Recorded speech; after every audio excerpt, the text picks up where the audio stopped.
আহ্বান জানাবো, এবারের বাজেটে যে উন্নয়ন বরাদ্দ রাখা হয়েছে রংপুরে যাতে তার থেকে বিশেষ বরাদ্দ রাখা হয় এবং তিস্তা মহাপরিকল্পনা বাস্তবায়নের জন্য উদ্যোগ গ্রহণ করা হয়। আমরা দেখেছি তারেক রহমান প্রধানমন্ত্রী তিনি কিছুদিন আগে চীন সফরে গিয়েছেন, বিরোধী দলীয় নেতা সংসদে ধন্যবাদ জানিয়েছেন। এরপরে হয়তো কিছু বলা উচিত না, কিন্তু বলতে বাধ্য হচ্ছি, চীন সফরের অর্জন কোথায়? চীন সফরের অর্জন হচ্ছে শূন্য। চীন সফরে আমরা এই তিস্তা মহাপরিকল্পনা নিয়ে কোনো কমিটমেন্ট পাই নাই, আমরা রোহিঙ্গা প্রত্যাবর্ষণ নিয়ে কোনো কমিটমেন্ট পাই নাই। ফলে দেশে যদি জাতীয় ঐক্য না থাকে, তারেক রহমান পৃথিবীর কোনো দেশ থেকেই কোনো ধরনের সাহায্য পাবে না। গণ অভ্যুত্থানের সাথে প্রতারণা করলে, সংস্কারের সাথে প্রতারণা করলে অলরেডি তারা IMF তাদেরকে বলে দিয়েছে ঋণ দেবে না, পৃথিবীর কোনো দেশই তাদেরকে সহযোগিতা করবে না। প্রিয় রংপুরবাসী, আজকে আমরা এসেছি এই রংপুরে বৃষ্টি হচ্ছে, কিন্তু আমাদেরকে এটা মনে রাখতে হবে যে কক্সবাজার চট্টগ্রাম অঞ্চলে যে ভয়াবহ বন্যা তৈরি হয়েছে, সেটার জন্য আমরা আজকে রংপুর থেকে পুরো বাংলাদেশের জনগণ সকলেই চট্টগ্রাম অঞ্চলের মানুষের জন্য দোয়া করব এবং সরকারের স্থানীয় প্রশাসনে অবহেলার কারণে আজকে অনেক ভয়াবহ ক্ষতির সম্মুখীন হচ্ছে। সেখানে তারা দলীয় প্রশাসক নিয়োগ করেছে চট্টগ্রাম মহানগরে, কিন্তু সেই চট্টগ্রাম মহানগর জলাবদ্ধতা হয়ে গিয়েছে, তারা কোনো ধরনের সময় উপযোগী ব্যবস্থা নিতে পারে নাই। প্রিয় রংপুরবাসী, আমরা গণভোটের রায় বাস্তবায়নের জন্য এখানে এসেছি। এই রংপুর থেকে আবু সাঈদ বেগম রোকেয়া বিশ্ববিদ্যালয়ের ছাত্র গণ অভ্যুত্থানের ডাক দিয়েছিল, গণ অভ্যুত্থানের সিপাহসালার ছিল, কিন্তু আমরা দেখতে পেলাম নির্বাচনের পরে বিএনপি গণভোটের সাথে প্রতারণা করলো। বিএনপির ইতিহাস প্রতারণার ইতিহাস। আমরা দেখেছি ইতিহাসের দিকে তাকালে আমরা দেখতে পাবো বিএনপি সকল গণ অভ্যুত্থানের সুবিধাভোগী এবং সকল গণ অভ্যুত্থানের সাথে এই বিএনপি প্রতারণা করেছে। এখানে আমার থেকে যারা বয়োজ্যেষ্ঠ আছেন, অভিজ্ঞ আছেন, তারা ভালো বলতে পারবেন 90-এর গণ অভ্যুত্থানের পরে সকলের দাবি ছিল তত্ত্বাবধায়ক সরকার। সেই তত্ত্বাবধায়ক সরকারের মাধ্যমে বিএনপি ক্ষমতা এসেছিল এবং সেই তত্ত্বাবধায়ক সরকারকে অস্বীকার করেছিল। তার ফলাফল কি হয়েছিল? বিগত 16 বছর বিএনপিকে এই তত্ত্বাবধায়ক সরকারের দাবিতে রাজপথে ধুকে ধুকে নির্যাতিত হতে হয়েছিল।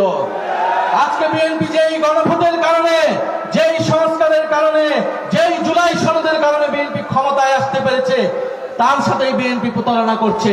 গণভোটের সাথে প্রতারণা করেছে, বিএনপি 31 দফার সাথে প্রতারণা করেছে, বিএনপি জুলাই সনদের সাথে প্রতারণা করেছে, বিএনপি গণতন্ত্রের সাথে প্রতারণা করেছে। প্রিয় রংপুরবাসী, আমরা দেখছি সারা বাংলাদেশে বিদ্যুৎ নাই। বাংলাদেশে গ্রামে গঞ্জে আবার মানুষকে বাধ্য হয়েছে মানুষ হারিকেন জ্বালাতে। এই সরকার আগেও হারিকেন দিয়েছে, এই বিগত সময়ে এই বিএনপি সরকার এবারও বাংলাদেশের মানুষের কাছে হাতে হারিকেন ধরিয়ে দিয়েছে। বিদ্যুৎ দিতে পারছে না, কর্মসংস্থান দিতে পারছে না। এই বাজেটে কোনো ধরনের অর্থনৈতিক সংস্কার রূপরেখা রাখা হয় নাই। ব্যাংকগুলো কিভাবে ঠিক হবে, দেশের টাকা কিভাবে ফেরত আসবে, কোনো ধরনের সুপরিকল্পনা এই সরকারের নাই। ফলে আমরা বলবো, আপনি এভাবে দেশ চালাতে পারবেন না। দেশ চালাতে অলরেডি ব্যর্থ হয়েছেন, আইন শৃঙ্খলা পরিস্থিতি মোকাবেলায় ব্যর্থ হয়েছেন, কর্মসংস্থান সৃষ্টিতে ব্যর্থ হয়েছেন, সংস্কার দিতে ব্যর্থ হয়েছেন। যদি দেশ পরিচালনা সঠিকভাবে করতে হয়, অবিলম্বে গণভোটের রায় বাস্তবায়ন করতে হবে, অবিলম্বে অর্থনৈতিক সংস্কার করতে হবে, তিস্তা মহাপরিকল্পনা বাস্তবায়ন করতে হবে, দেশের তরুণদের জন্য কর্মসংস্থান সৃষ্টি করতে হবে এবং যেই সীমান্তে পুশিন হচ্ছে সেই সীমান্তের পুশিন প্রতিরোধ করতে হবে, সীমান্ত হত্যা প্রতিরোধ করতে হবে। যদি সীমান্ত হত্যা প্রতিরোধ করতে না পারেন, যদি পুশিন প্রতিরোধ করতে না পারেন, তাহলে নিজেদের দল থেকে জাতীয়তাবাদী শব্দটি কেটে ফেলে দেন।